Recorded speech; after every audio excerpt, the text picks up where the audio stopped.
Okay, welcome to Cryptids, Crypts and Coffee, the podcast where two awkward Brits talk about horror with a bunch of unsuspecting guests.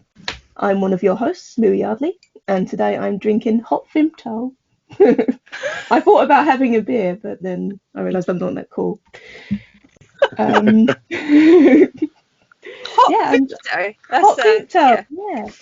Nice. And it's Christmas Vimto as well, so it tastes like Christmas. Cool. And I'm joined by my lovely co-host. Hello, I'm Janine Pipe, a writer and reviewer of adequate horror, but I have two anthologies which are on the Stoker recommended reading list, so they can't be that bad. And we are rejoined by reoccurring guests David Sodergren and Chaney for our 90s part 2. For more obscure and weird horror and all of the amazing sequels, and joined by a 90s horror expert because he was actually born in the 90s, Mr. Chaney. Just to make us all How are you both? Hello. Great. Yeah, excellent, yeah. And Boris is here again, of course. He's of just course. kind of... Yeah. Yeah, I'm doing really well. Got my salted caramel mocha, so I'm nice and toasty. Oh, nice. I've got a mocha as well, actually, in my Starbucks cup. Are you still on water? Twinning. Yeah. Hey, water's great. Yeah, just walks over I'll the be drinking some after this. Yeah. Awesome. So, David, I'm going to let you take the reins and start us off with some of your obscure horror recommendations. So, not the screams and the things that we talked about last time. What are some weird and wonderful things that people should be watching? So just throw you in. Yeah, under the bus. Right. I've got my little list. So, what about Wild Zero? Has anyone heard of Wild Zero? You're just making up titles now, aren't you? Yes. That's what I'm going to be doing. This was a Japanese zombie film from I think the mid to late 90s. There's this amazing Japanese garage punk rock band called Guitar Wolf, and it's the most like crazy, wild, catastrophic sort of punk rock. And then they made a film, and I remember because I was really into Japanese music at the time, and so I paid about £40 or something in the late 90s for a DVD, or maybe early noughties, because Importing from Japan was so incredibly expensive. But this film is incredible. So Guitar Wolf play themselves, but they're also magical. So when they're fighting against the zombies, they fires guitar picks at them that go flying around and kill everyone. That's amazing. Incredible. White hot punk rock. Like it's a great film. It sort of seems to have been pretty forgotten about these days, but it was definitely a real shot in the arm for zombie films at the time, which were getting a bit stale and have also become a bit stale. But back then, yeah. Where can I see this? It definitely came out on DVD. I want to say a company like Synapse or something maybe put it out a while ago. I don't think it'll be streaming anywhere, but I'll look it up. That sounds awesome. Probably hook you up with a copy. Well, that sounds absolutely... Is it one of those so bad it's good, or is it just really good? It's kind of in between. It depends. Yeah. You may... My taste in films tends to be a bit odd anyway. I maybe look for things in films that some people don't look for. I don't know. I like entertainment. Yeah, it's great soundtrack and just wild, crazy fun. Yeah, so definitely recommend, but it is a bit harder to find. Yeah, sounds awesome. So just slightly off topic of the 90s then, what is your favourite film, David, or a couple of favourite films? If you say your taste's slightly more obscure, what are your go-to movies that you recommend to people? Well, funnily enough, for the 90s, actually, they're pretty well known. my favourite ones. And it'd be a couple of ones that I can't believe I've completely forgot to mention last time. Peter Jackson's Brain Dead, or Dead Alive, as Cameron will probably know it. Yeah, but it's called fucking Brain I've Dead. got my DVD up there. Yeah, I love it. That was, for many years, that was my favourite film ever.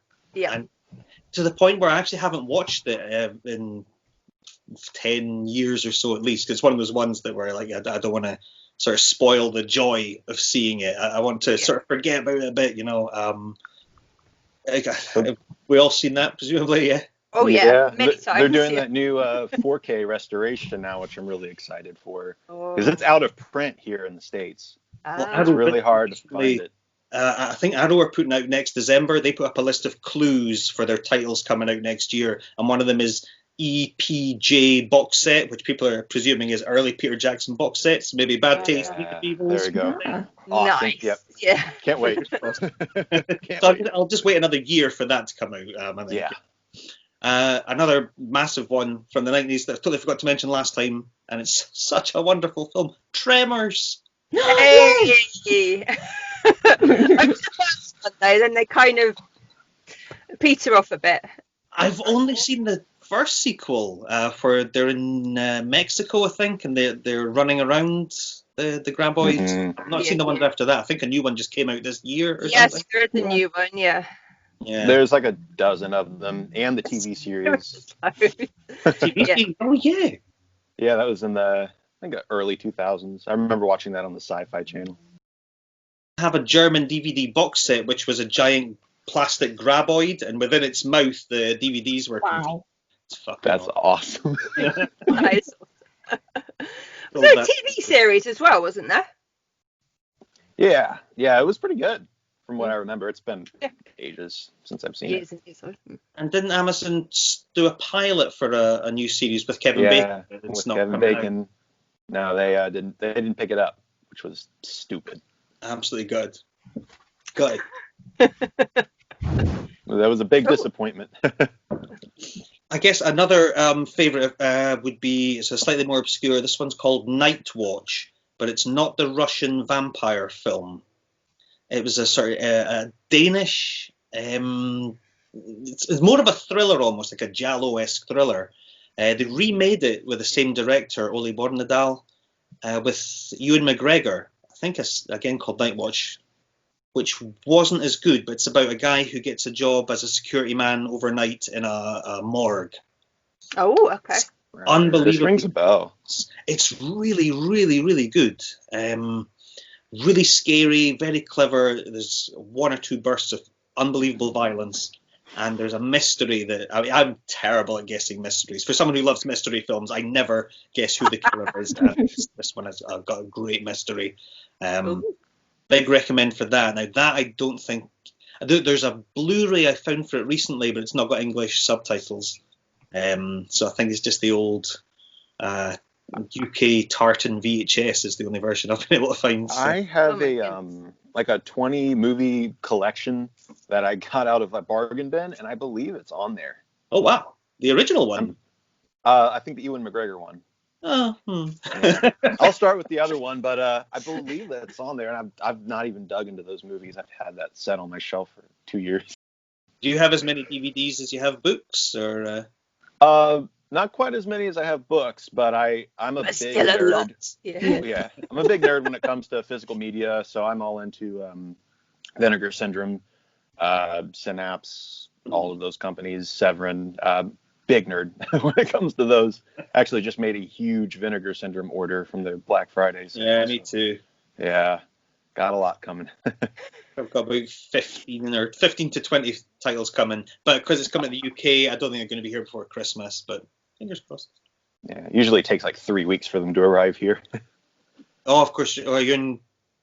I'm in the States, but it's just because of Black Friday. It takes forever for them to ship it out, which is okay. I've got a lot to watch in the meantime. Cool. Awesome. Cameron, have you got any obscure 90s ones? Because last time we talked about all like the mainstream ones, the ones that people would know, but you being another film nerd, what can you add to our list of 90s stuff? Well, I didn't realize we were going to be talking about obscure movies. Oh, don't worry. I made a list of the basics and ones that you guys already mentioned, plus a couple that you guys have missed, but I'm sure you've seen. Okay. The main obscure movie that I have on my list is Body Melt, which is an Australian movie. That one's from '93, the year I was born. That movie is pure insanity, and I would describe the plot to you, but it goes off into so many different directions that it's almost like an anthology film of just craziness. Cool. But somehow manages to be a single story. It's really weird. Great movie, though. If you want something just sleazy and gory and just crazy visual effects, sleazy and gory, you'd really like it. It also stars Harold from Neighbours. I'm in. I'm sold. You guys get Neighbours in America, Cameron? I can't remember, but yeah, I was really surprised to see him when I started watching that movie a couple years ago. I was like, that's that guy. Why is he in this? That's amazing. Yeah.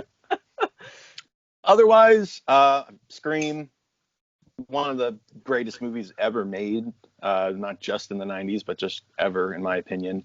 I Know What You Did Last Summer is always a fun one. Urban Legend, Blair Witch. Deep Blue Sea, Yes. which is one of my Yep, favorite shark movies of all time. Yep. It's got Sam Jackson. Yeah. The most, When he does his speech. Oh, the speech scene is one of the most shocking scenes to me when I was a 10-year-old watching that movie. Candyman, one of my all-time favorites. I also really love the House on Haunted Hill remake. I prefer the Vincent Price version, but the 90s one is still really fun. Wishmaster. Oh, Wishmaster yeah. that was a big deal when I was a kid for some reason. I think one kid in my school saw it and started spreading the news about it, but none of us could watch it when we were kids. So for some reason, that was just a huge deal when I was a kid. Finally saw it, and I was surprised by how decent it is. The special effects are really, really good in that movie. So that one, Leprechaun, Yes.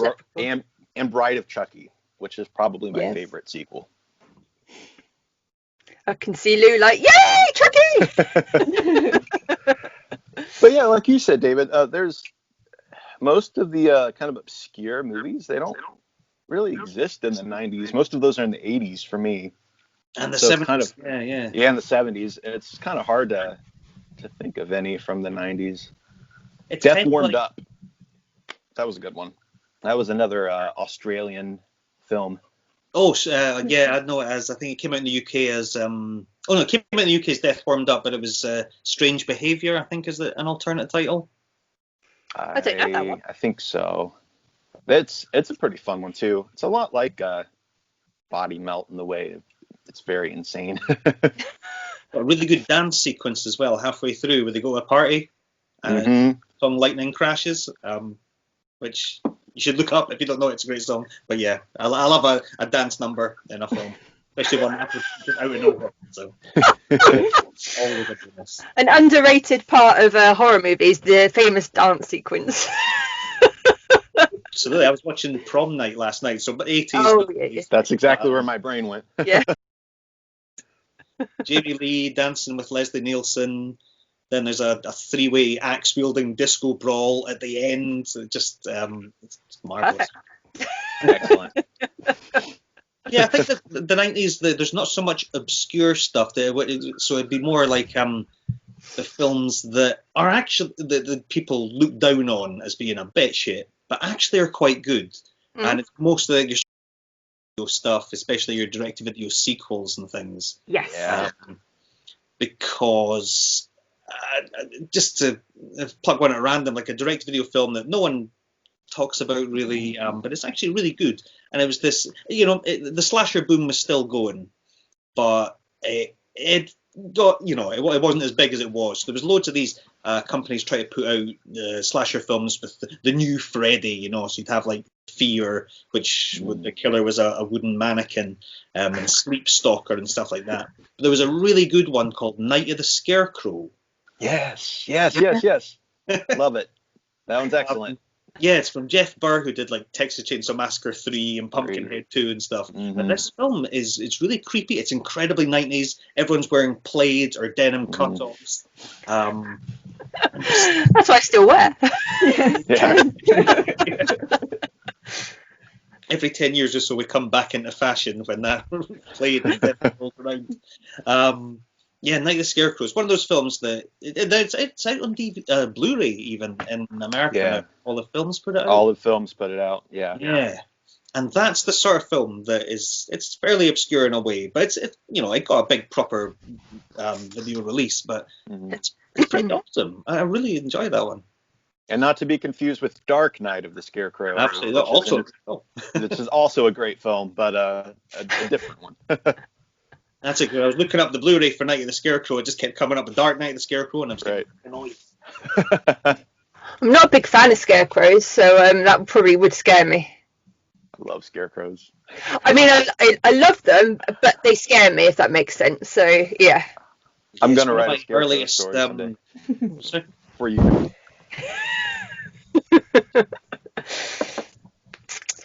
Oh. Yeah, I'm all right with scarecrows. I don't like them, but I'm all right with them. But it is clowns, well, and spiders, as we all know. What about a scarecrow full of spiders? Yeah. Oh, no. Or clowns to spiders, or it. Yeah, my worst nightmares. What did you While like the we're little on spider here- I put in last time? I did like that spider. I could cope with the spider on the video last week because he was a It cartoon. was cute, wasn't it? That was all right, yeah.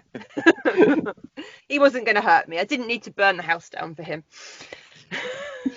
While we're on here, David, the spider scenes in Forgotten Island traumatized me. That was some amazing writing, and I commend you for it. But it got under my skin. I was reading it outside on my back porch, and I kept on checking like underneath the patio furniture to make sure there weren't any spiders like underneath, as there usually are. The upside down one. That's the. It was great, but horrible, but great. Horrible, but great. That describes most of the things I like. Yeah. Exactly. If you're able to get Horrible, under my skin, like that's a thing. Definitely. So, Cam, what would be your films that you would recommend to somebody just coming into the horror genre? What would you say are the best films of the 90s to go for? I'd say Scream is the best gateway movie. My sister's husband is terrified of horror films. Not just of what he's going to see. He's afraid of being afraid. Okay. But he loves the Scream movies. Even though the first 15 minutes of the first movie is some of the scariest I've ever seen, he still loves those movies and wants to watch them all the time. So I think it's just great gateway, and you got all that humor to kind of break everything up, but it's still solid, scary movie. So Scream, hands down. That's like my wife as well. She won't watch any horror films at all. She can't. She just doesn't like them. But the Scream films, she absolutely loves them. All of them. Probably could quote them word for word. Yeah, there's something about those films that just bridges that gap between and it's mainstream enough for normal people right to enjoy. Normies, yep. Enough little sort of. There's enough for the sort of horror diehard as well. It's a perfect meshing of both worlds, which I think Wes Craven was just so good at. I mean, he kind of did that with Nightmare on Elm Street as well. So exactly. Also, you mentioned Tremors. Tremors is a great one because you still have the humor. Yes. It's not necessarily a scary movie, but it's just completely fun. Yeah. Love it. Boris doesn't think so. It's gone. It's out of here. That's it. Boris. Come on, up you get. He's been offended by something. He's scared of Tremors. Yeah. Oh no. Fair enough.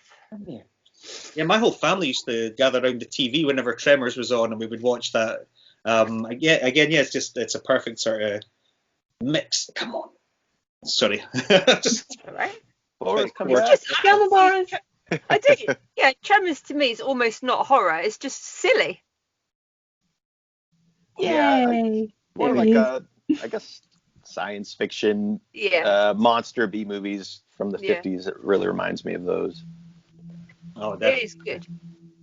And I think when you were saying about with Scream, I mean, slashers are one of my favourite subgenres of horror anyway, but they're almost like their own type of genre altogether, because I think a lot of people might not like horror insofar as they might not like supernatural or like vampires and werewolves and all that kind of stuff, but they don't mind the slasher stuff because it's human. Whereas I think actually probably the fact that a slasher could happen is probably more scary Yeah. than a Right. lot of the horror, the sort of your aliens or your ghosts and vampires and all that kind of stuff. You're less likely, if you believe in that, to meet one of those than you are to meet a serial killer. Agreed. Speaking of slashers, I really enjoyed Night Shoot, David. But Oh, don't say anything else because it's coming on Christmas Day for me. So It seems to be every time we're about to speak to you, I was like, oh, I must read one of David's books. that's good. I'm I glad have you- that one sitting on my bookshelf. It's waiting for me. One of these days, after I can get through all of my other review books, I'm gonna dig into that one and the others. Thank Yeah. you. You read. You did a video review of Forgotten Island, if I remember correctly. Yes, Yeah. yes, I loved that book. That was fantastic. I was really, really impressed. Very, very impressed. I think I'll go Your for that one writing next. is like you could be traditionally published so easily. And I know like the kind of stories you write are more of a niche, but your writing is just on point and it just pulls you right in, and your descriptions and everything, it's just so good. So I'm going good. to ask you to stop because I'm British and I can't take compliments. Thank you. I'm just sitting like, I just- what do I say? It's so awkward. Just Love putting it out really, there. Yeah. So Okay, slash back to the horror movies. Yeah. great obscure slasher that you might not have seen. Really cool one. It's a British one from about 98, 99. It was released in the UK as Lighthouse, and I think in America it was called Dead of Night. It's one of about a dozen films that's been called Dead of Night. But it's just a prison ship crashes on a small island with just a lighthouse, and there's one like crazy serial killer who is on the loose now. And it's really sort of stylishly directed, almost De Palma-esque in some sort of parts. And I just have an absolute thing for lighthouses. I don't know. I think them really atmospheric and scary and awesome. And they use Definitely, yeah. the actual lighthouse so well. That's one that, again, kind of hard to find. There's definitely a DVD in America as Dead of Night. And it's definitely worth checking out that one. What's I it will called over check here? it out. Lighthouse. Like just Lighthouse. Yeah, Okay. yeah. They didn't put a lot of effort into the title. The actual film is Yeah. Yeah, I've Very seen original title, that one. I've seen a couple of movies called Dead of Night, but not a slasher. So I'll keep an eye out.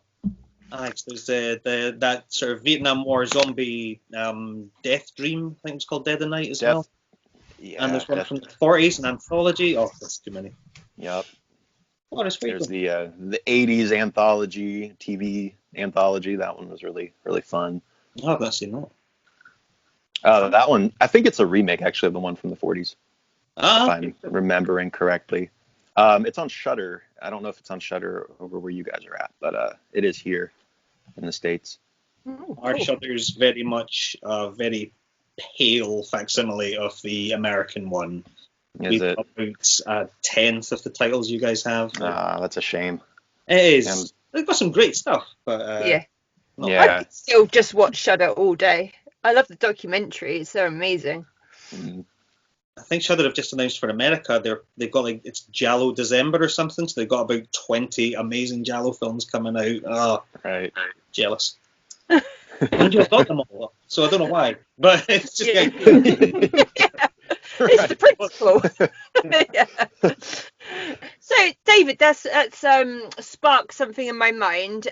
What about British horror? What could you recommend? in the 90s. Oh, Christ. Come on, because the best horror movie of all time is British. Not from the 90s, presumably. Though. Not from the 90s.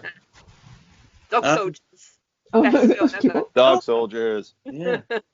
I can think of lots of good ones from the 70s and 80s. 90s, Christ, was... hang on, let me look it up. Talk about I know, the 90s is a tough one. Yeah. Or what about just British, good British horror 90s plus? I'll let you have 2000s as well. I'm stressed. Just look at my letterbox. Country. Oh, hang on, I can do country. Yeah. I'm so modern. Look at this. Oh, what's... You can be thinking Mr. Chaney as well. Come on. Oh boy. That's a good question. I prefer when the pressure is on somebody else. I did warn you that I was going to put all the pressure on you two today. Me and Lee were just going to sit back and chill. Occasionally throw a comment in every now and then. Well, I did do a little bit of homework though. Oh, It's come not on then. necessarily- While they're Fulham. Shall I do? Say, it's not necessarily obscure, but Troll 2 is from 91. Oh, And I could watch that movie every day. Might have been obscure at one point, but I think everybody kind of loves that movie now. Yeah, the ones I thought of weren't obscure either. Now, I was thinking about sequels, and the 90s seemed to be when sequels went into space. Because you had Critters 4, and you had Leprechaun in space. Mhm. And I think that paved the way for Jason X. Yeah, totally. Definitely. Yeah, Yeah. that was 90s though. Yeah. And also there was, going away from space, there was Tales from the Crypt Demon Knight. Anyone see that? Mhm. With Yeah. Billy And- Zane? Yeah, Bordello Blood. Yeah. Actually, I have a separate list for TV. I haven't even touched the TV section yet. But Tales from the Crypt is on there. And Tales from the Crypt Keeper, which was the animated series. Yeah. Hello, Boris. Boris. Why don't you tell us about what you had for your TV shows then, Cameron? See if we've got anything that we didn't touch on for TV last time. Well, there's, the essentials. Are You Afraid of the Dark? Erie, Indiana. Goosebumps. I was a kid in the 90s, so I was a huge fan of all of those kids' horror series. One that is kind of obscure is Bone Chillers. This was based off of a Goosebumps knockoff book series, which I have a visual aid here. So let me see if I can find it. Bone Chillers. There's a series of like 23 books. They're basically Goosebumps.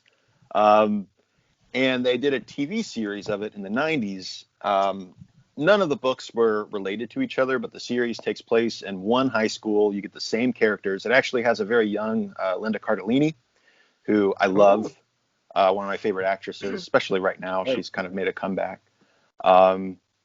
So she's in that. She plays a goth girl.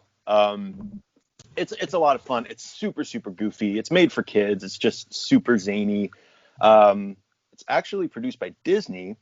I don't think it's on Disney Plus or anything. I got your attention, Janine. It's not on Disney Plus or anything, but you can find it on YouTube. People have uploaded episodes of it. It only lasted for one season, like 12 episodes. It's fun and it's goofy, and I enjoy revisiting it. Did you send me a Bone Chillers book? It just it looked, Yes, I did. Didn't you? Yeah. Yes. Yeah. Awesome. That one's I thought it Back sounded to familiar. School, I think, is the one I sent you. Yeah, I could just see it there. Yep. I It's should be about, reading later. It's about a cafeteria lady who's a giant fly. It's more TV, Tales from the Crypt, Tales from the Crypt Keeper, Buffy, Charmed, X-Files. This isn't a TV show, it's a miniseries, but that's Stephen King's Storm of the Century. This is from 1999, which is one of my favorite Stephen King stories, actually. I love this movie. Super eerie, and again, if you like lighthouses and snowstorms, isolation, this has all of that. Ooh. I like all of these things. I came up with one TV show that I'd forgotten last time. Again, it's Danish. I don't know why Denmark was producing so much quality horror content in the 90s, but Lars von Trier's The Kingdom. Yes. Yep. Yes. Forgot about that. That is 90s. I've seen, there was 2 seasons. The first season was absolutely incredible. Second one was not quite as good, but also good. They remade it as Stephen King's Kingdom Hospital. Okay, yes. Absolute bag of shite, like totally ignore that. The Danish one's a lot better. Oh, it's amazing because it was filmed, I think, if I remember correctly, in that sort of dogma style that he was doing at the time, where it's like, or maybe not, maybe it wasn't. Actually, no, as I'm saying that, no, it wasn't. So ignore that. It's really creepy, kind of menacing, very eerie atmosphere.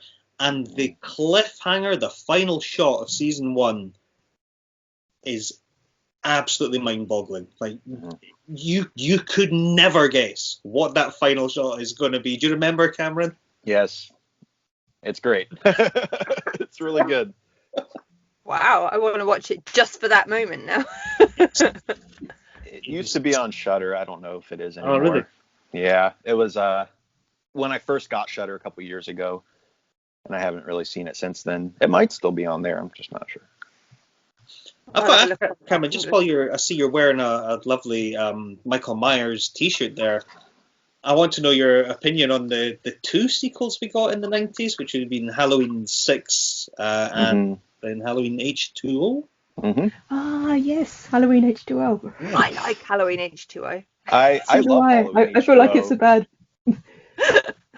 I think it's a great sequel, reboot-ish. I mean, it's a direct sequel, of course, to the first 2. I love that movie. I do. I don't think it's the best Michael Myers himself in the movie he's just kind of small looking, and he's just not quite as menacing to me. But the movie itself and the story, Jamie Lee Curtis, she's amazing in it. Curse of Michael Myers, I thought it's I like the producer's cut a little bit more. Yeah. That I never really liked the movie until I saw the producer's cut. Still has some issues for me, but I think it's a better movie overall. Definitely agree, yeah. I remember renting that the day it came out on video in the UK, which would have been, 94, 95? Is that right? Yeah, I think it's 95.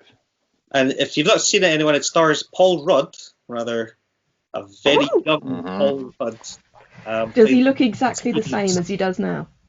Yes. Yeah, in fact, he arguably looks older than he does now. So black man. It's a mess, and it's really weird, and it makes it out that Michael is like the hitman for some sort of cult, something like that. Very odd. Obviously. Producer's Cut's definitely better. The Producer's Cut has the worst scene in cinema history, when Michael's chasing them and they get some little stones and throw them at his feet, and they're like, the ending is a little.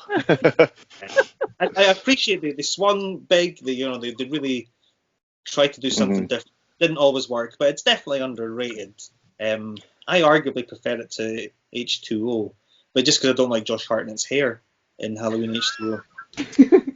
Josh Hartnett, bless his soul, has never had great hair. No. In anything. 30 Days of Night, Josh Hartnett is gorgeous, so I will I'll strike that from the record. Doesn't he usually have a beanie on in that movie? Yes. Yeah, but I don't rest my case. Eyes fine, so. Incidentally, I had a look. I can't see any good British horror films from the 90s that I've seen. The closest I can come is one called Breeders, which stars Samantha Janus. I remember this movie. Yeah, but it's in London, pushing a pram near Harrods. just a random moment there. Oh. Let's get out. He's trying to get under the chair and he got stuck, so it's just his bum sticking out behind the chair. Oh no. Poor boy. Just having a kid. It's honestly like a toddler. Come on. Stay out of my Oh. It's all the attention. So you've not Poor paid buddy. any attention to me. No. Oh. All the Where are attention. your cats tonight, Lou? They usually make They've abandoned me. Oh, rude. No, the radiator's on outside, so they're probably just sleeping under that. Fair enough. I've got a real favourite. No, it's really awkward. A real favourite 90s sequel, Amityville 1992. It's About Time. Yes. It's a I love great it. title, but that's how good is that film? Yeah. It's so good. Yeah, that one really surprised me. I actually had never seen it until I got the Vinegar Syndrome box set, and really surprised me. That's got some really cool sequences in it. It is. It sometimes feels almost Italian horror in some of its sort of Very set. dark too. Yeah. And some of those that whole box set's, well, the Evil Escapes is pretty terrible, but that 1992 Dollhouse, New Generation, they're all pretty decent. Dollhouse has got some really scary stuff. There's a really horrible bit with a spider, Janine. Yes, there is. I don't like dollhouses either. Basically, I'm just a complete and utter wimp. It's a wonder that I can watch any horror or read anything. Dollhouses are creepy. That's a good sequel. Yeah, it's the director, Tony Randall, who did Hellraiser 2, which is Okay. one of the best sequels out there, which is Yeah. almost, you know what, going by British horror, I suppose we could throw Clive Barker into the 90s, even though Lord of Illusions is very much an American film. Clive Barker's English, so Yeah, that's a decent film. let's go with it. Yeah. Yeah. Clutching at straws. Very much. Do it. What about Nightbreed? Well, I wouldn't recommend it. I think it's shit, but I love that. I love Nightbreed. every 5 years or so I rewatch it 'cause I think I must be wrong because it should be great, and I watch it and I'm like, no, I still don't like this film. I don't know why. I don't like the monsters keep quipping all the time. They're like quippy little jokesters, and I like that. I think I'll be alone on this. This is the hell I'm going to die on. Nightbreed. I'm glad you enjoy it. And then they made it longer. Oh god, 2 hours. The cable cut. I like it, but that's just. So what are your favourite British horrors? Like going out of the 90s, what have the Brits done well, David, do you think? Wicker Man would be my favourite. Okay. Original Wicker Man, for sure. Hellraiser, obviously. Oh no, now I've just forgotten every film I've ever done. That's what Amicus. this podcast does to you. You just forget everything. All your sort of Amicus anthologies of the 70s, things like Tales from the Crypt, From Beyond the Grave. You're Vault of speaking Horror. Cameron's language now, yeah. Asylum. Asylum, yes, that's a grand one. House of Drip Blood, everything they did. Have you seen Monster Club? Yes. Yes, Vincent Price. Absolutely, yeah. That's the anthology one, but it's set around a sort of new wave punk club. So it keeps cutting in between every story. You get a full musical number from a new wave band.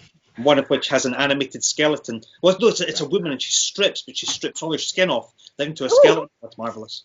It's great. Yes. More music. I'm sensing a link here between your horror tastes and your music. I like, yeah. I'm doing my. Let's take off. Please. I'm a big Hammer fan too. I love all the old Hammer films.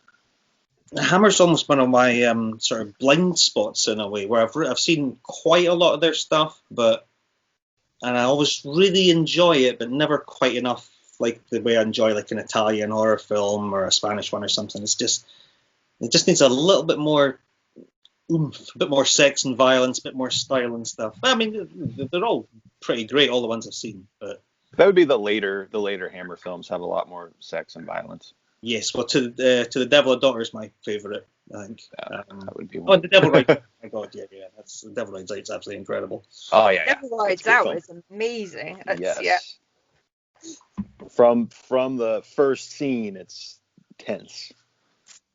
Love it. And So- the Gorgon, that's one of my favorite Hammer films. Definitely not gory or sexy, but just very gothic and classy. I really love that film. So what was because Hammer's obviously British, what was would the equivalent of the American films be, like the Universal ones? The Universal monster movies, which came first. Hammer films are kind of more of a stylized. Well, I'd say the Universal monster films are pretty stylized too. The Roger Corman Poe adaptations would probably be the closest. The closest thing to Hammer. Yes. Oh, okay. Yeah. Fall of the House of Usher, Pit and the Pendulum. Yeah. Very, very Hammer. Yeah.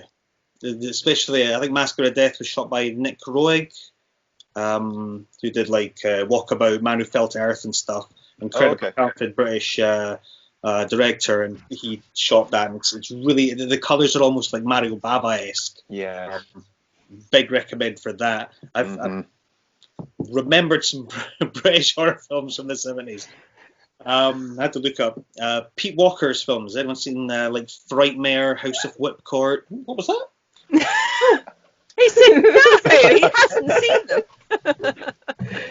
Frightmare is one of my favourites. So definitely an influence on, acknowledged influence on Clive Barker and Hellraiser. It's a cannibal. It's an old lady who is a cannibal, and her daughters try to look after her, but she might be going back to her cannibal ways. There's lots of really brutal drill murders, trepanations, very nasty, really bleak British horror, pretty sleazy. It's great. Yeah. Norman J. Warren as well did a bunch of amazing horror films in the 70s, like Terror and Prey. Yes. Things like that. He did Seminoid and stuff as well. And Seminoid. Bloody New Year. Recent box set of his just came out. From Indicator. Yes, yeah. I have it. It's every film in that is worth a watch. It's a big recommendation. Just looking through my list again.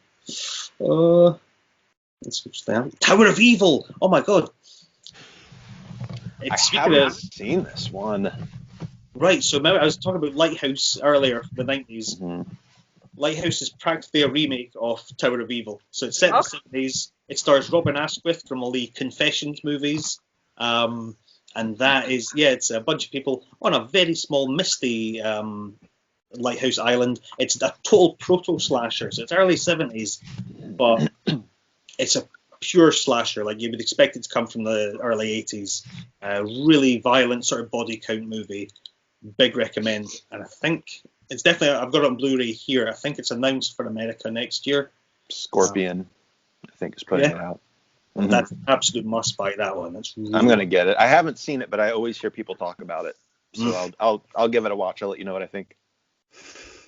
And Blood on Satan's Claw would be my other big one. Total folk horror, Wicker Man-esque type thing. Mm-hmm. Really, really satanic, incredible sort of medieval almost folk score. Right. And sounds like my kind of thing. Oh, it's amazing. It's really good. It's definitely, it was an influence on Maggie's Grave for me, I'd say. Oh, okay, cool. Cool. Really, it's an unsettling film. It's the sort of thing I'd say, very unsettling, disquieting, creeping horror. The sections are much better. Much better than nice. Is that one of your favourite kind of horrors, the kind of quiet folklore type stuff? I like it all. You like it all? Yeah. I like that.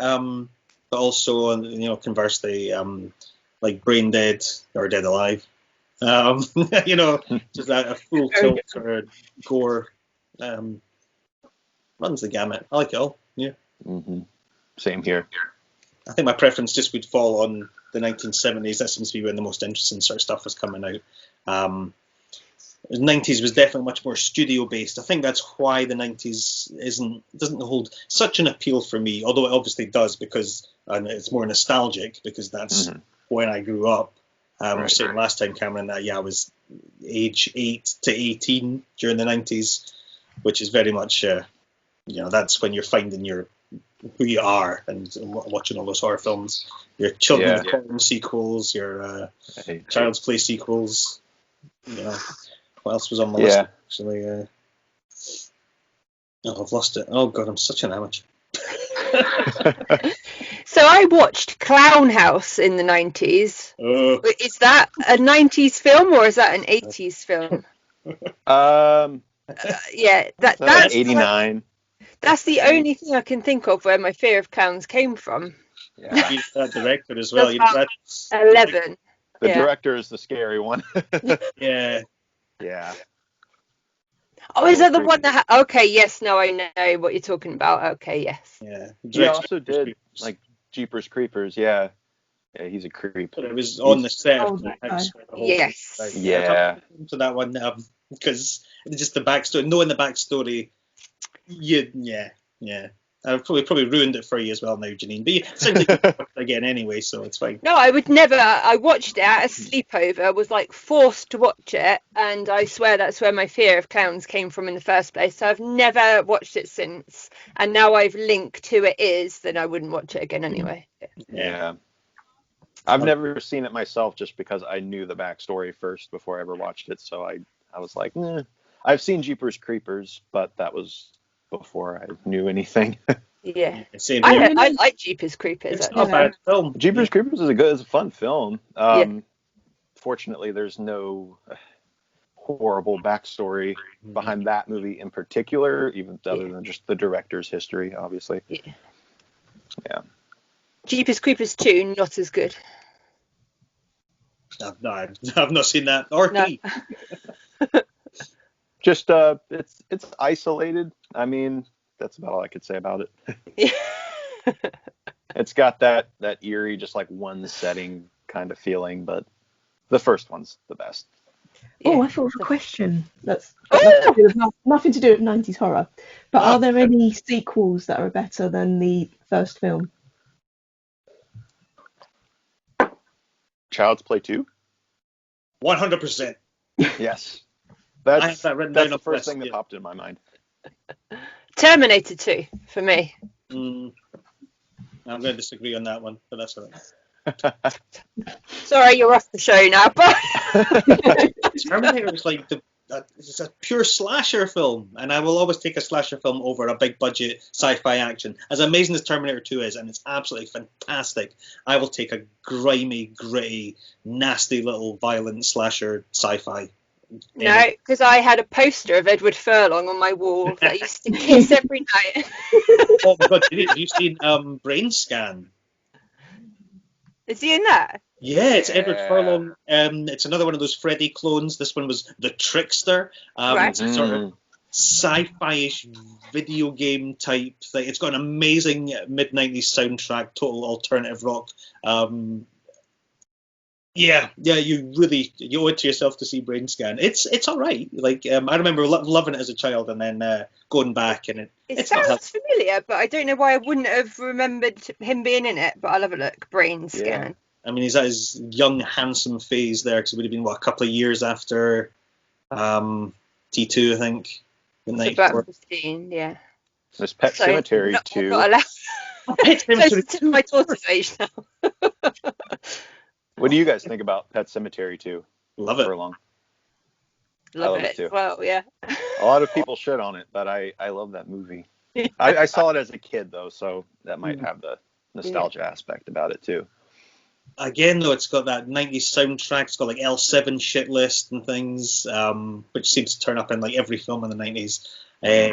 Clancy Brown's brilliant in it. It's super weird, like the scene where the dream sequence where Anthony Edwards from ER is having sex with the bare-breasted dog lady. Like, yep.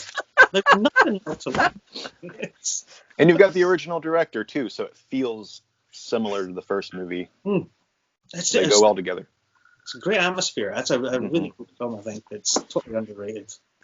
Is that from the 90s?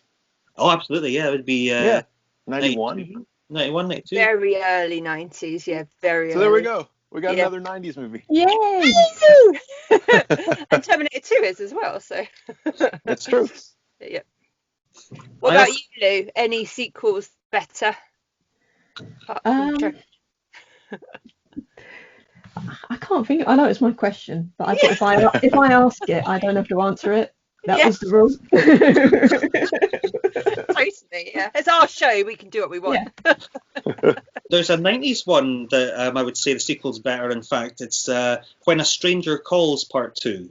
Yes, Oh. When a Stranger Calls Back is what it's called Oh, here. that's it. Absolutely. Yes, Oh, I can't believe I okay. forgot about that one. Because When a Stranger Calls it's got the incredible opening, 20, 30 minutes or so, really famous. Then the rest of the film kind of spins its wheels a bit. It's a bit naff. But Part 2 is pretty much all good. And it's got one of my favourite actresses, Jill Schoelen, I think her name is. I've never. Though she does have a terrible mullet in it, but you know. She does. It's unfortunate. But that is a far better film, and there's a really amazing part where the bad guy is hiding. And you know what I'm saying? Yes. Oh, it's genius. The first 20 minutes of that movie genuinely scared me, and I didn't see it until probably 3 years ago. I'd always wanted to because I love the original movie, mostly that first 20 minutes with Carol Kane. But yeah, I was like, oh, it's on Prime. I'll give it a watch. And that first 20 minutes genuinely scared me. And I don't really get scared anymore. That doesn't really happen. But it's tense and it's good. Really, really good. And I like the explanation. Heard of it, for let it at the alone. end. I mean, obviously, I've seen the original. Okay. When a Stranger Calls Back. My list is ever growing. There's a nice Blu-ray you can get over here, where it's Second Sight. And 2. Is it the Second Sight? Was it you? Yeah. Yeah. I ordered it from there just because your guys' box set was a lot better than the one we got here. You ordered the Dawn of the Dead box set from them? Yes, I'm still waiting on it. It's beautiful. It weighs an absolute ton. You could murder a man with it. That's awesome. Yeah, I've been eagerly awaiting for it, checking my mailbox every day. I'm sure it'll get here at some point. Yeah, good luck. Thanks. I had another Stephen King sequel down. It's definitely not better than the original, but it is quite good, and it's The Rage, Carrie 2. Okay, yeah. It's not too bad, yeah. It's all right. There's a scene towards the end where, if I remember correctly, a woman's eyeballs explode, but she's holding a harpoon, and as her eyeballs explode, she fires the harpoon, and it hits a man in the dick, and it flies into the swimming pool. I talk about this. I just think about this a lot. It's excellent. Again, They did sue Snell very dirty in that movie, though, I have to say. I can't even remember. Was it the same actress? Yes, it was. Yeah. She's the only one who's ever cared about Carrie, and then she actually cared about the character in Carrie 2, and she's done a little bit dirty at the end. I won't say because I don't want to spoil it, but In case we ever, yeah, I might watch that again at some point. It's good fun. I had the. Well, I wouldn't say Basket Case 3 is better than Basket Case, but it is a lot of fun. I don't know if you guys have ever seen any of the Basket Case films. I love Basket Case, and I've seen Basket Case 2. I don't really remember much of Basket Case 3. 3 goes full on like wacky comedy. Like there's the scene where they're in the bus singing about a song about personality. Singing again. Was there a throwback to Aliens? Yes. That one? Okay, Yes, I've seen it. that's right. It's just been a Yeah, while. yeah. I love Basket Case, though. I watched that a lot. Yes, that's a marvelous film. Really scummy New York, early 80s atmosphere of that. Times Square grindhouse sort of thing. And I know that some people think Return of the Living Dead 3 is better than Part 1, which it's not, but some people seem to think that. So. No. I like it, but it's not not better than Part 1. Better than Part At 2. all. Don't talk about Part 2. I think that was. Yeah, did we talk at all? I know we're about coming out of time, but did we talk at all last time about the J-horror Japanese horror boom? No. What the hell? Ringu. Yeah, Yeah. that was one of the big. Yeah, because that basically inspired all the Hollywood horror films for the next 10 years. In fact, they're still doing that. Yeah, just wanted to mention Ring because it's so good. It So is. good. Yeah. Iconic, definitely. Yeah. That, I mean, talk about scared. I saw that in the cinema in 98 or something, and the whole cinema was screaming at the TV moment. Yep, definitely, yeah. Genuinely spooky, that is, yeah. What'd you guys think of the US remake?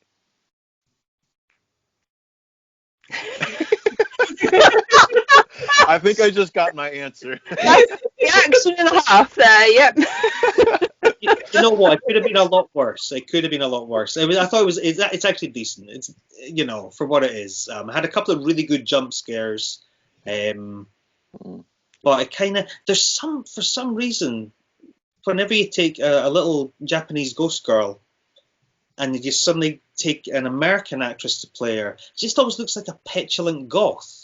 Yeah. Well, also they did the CGI thing, which the demon face thing. Yeah, the demon face. Not as good as just that eye. It's fine. It's fine. I like the US version, but I prefer the Japanese. It's got a really good score, I remember. I think it's Hans Zimmer or something, did it maybe? Or yeah, it's a good score. Yeah, because I wrote, I think, part of Night Shoot to that, if I remember correctly. I can't remember. Nice. Cool.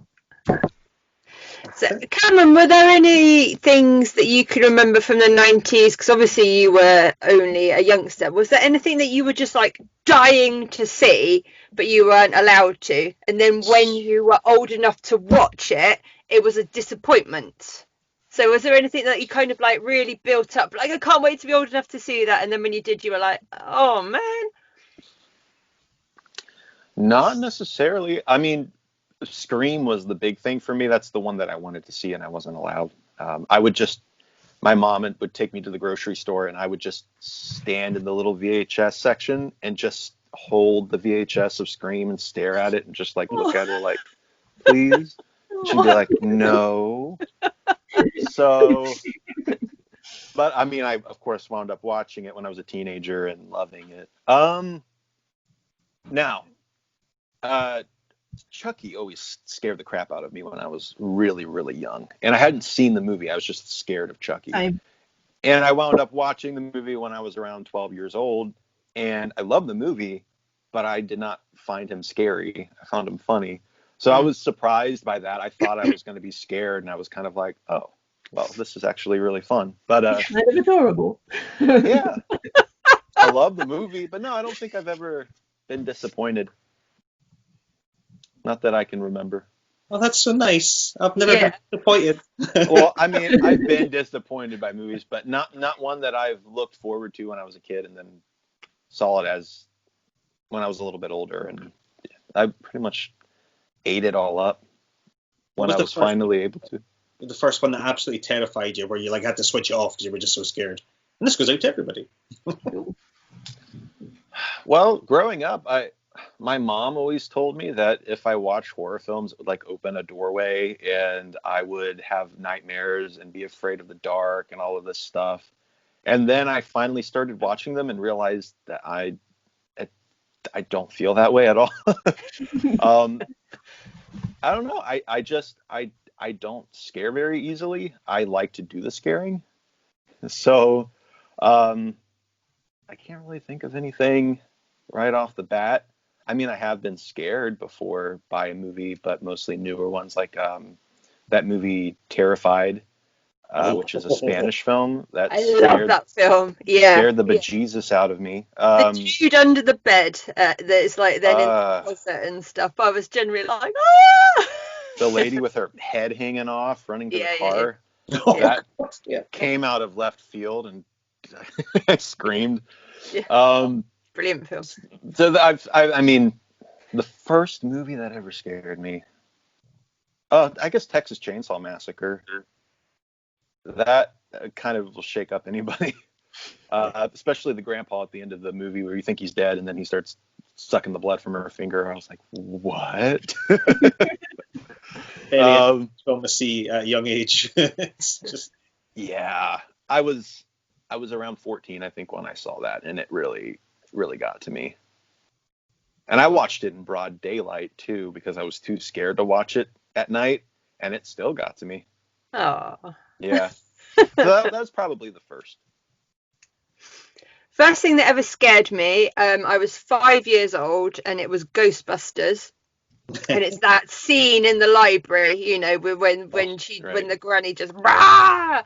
But then the first thing, we talked about it last time, and it is actually from the 90s. The thing that scared me the most, more than anything in my whole entire life, is Ghostwatch. Have you seen that, Cam? Nope. No. I went to go watch it finally, and Shudder originally had it on, and then as soon as I went to go watch it, it was gone, which is always what happens. We need to find a way to get you to I'll be have able to to see order it. the DVD or something at some point. But yeah, I've been wanting to see it. It's dirt cheap at the moment. I picked it up fairly recently for £3 or something. So okay. $5, you know, whatever. It's. I will look it up on Amazon and see how much it is.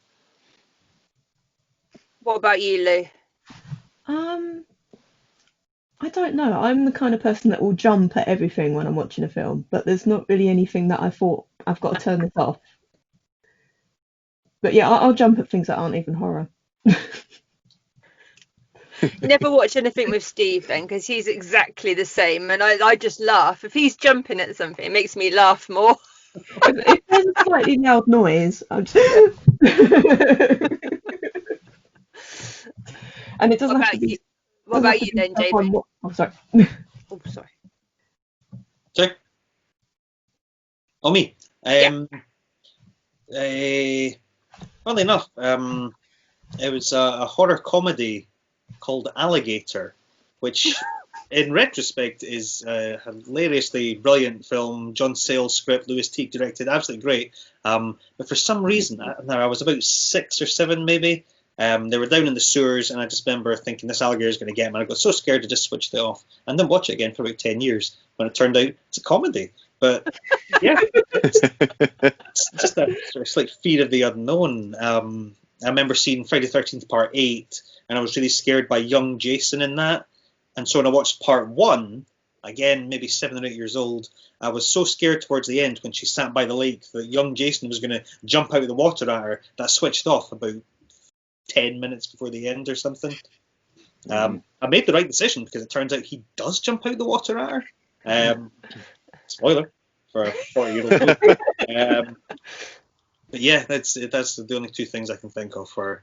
I remember my mum switching off Silence of the Lambs when we watched that in 1991, I think, because I think she was too scared, and I was like, "Oh, you wimp!" Actually, I was pretty scared as well. It was when the camera just pans over towards the pit, and you hear her screaming, and it was a little bit too much for an 8-year-old, I think. Yeah, a little bit. Yeah, a little bit. It's one of the best films ever, though.